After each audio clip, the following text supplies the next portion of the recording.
రిజర్వేషన్లపైన దేశవ్యాప్తంగా చెలరేగిన అల్లర్లు బంగ్లాదేశ్లో ఇప్పటికీ చల్లారడం లేదు.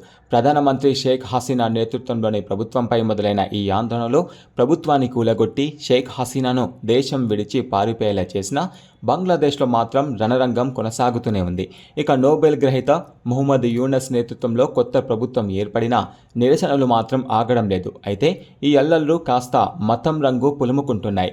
మెజారిటీలైన ముస్లింలు మైనారిటీలపైన దాడులు చేస్తున్నారు. మరి ముఖ్యంగా హిందువులపైనే లక్ష్యంగా దాడులు చోటు చేసుకుంటున్నాయి. హిందూ ఆలయాలను ధ్వంసం చేయడం, హిందువులపైన దాడులు చేయడం చేస్తున్నారు. ఈ క్రమంలోనే తాజాగా ఈ దాడులను వ్యతిరేకిస్తూ బంగ్లాదేశ్ వ్యాప్తంగా హిందువులు ఏకమై ఎదురు తిరిగి రోడ్లపైకి వచ్చారు. బంగ్లాదేశ్లో మైనారిటీలైన హిందువులపైన దాడులు, ఆకృత్యాలను రోజురోజుకు పెరుగుతున్నాయి. ముహమ్మద్ యూనస్ నేతృత్వంలో తాత్కాలిక ప్రభుత్వం ఏర్పడినా ఈ దాడులు ఆగడం లేదు.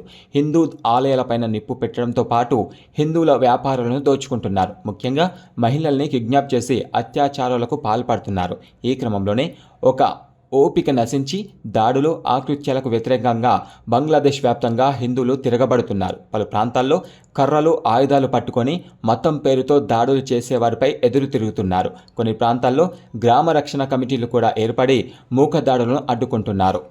ఈ నేపథ్యంలోనే బంగ్లాదేశ్ వ్యాప్తంగా తమపై జరుగుతున్న దాడులకు వ్యతిరేకంగా హిందువులంతా రాజధాని ఢాకాలో వీధుల్లోకి వచ్చారు. దేవాలయాలు ధ్వంసం చేయడంపై తీవ్ర నిరసన వ్యక్తం చేశారు.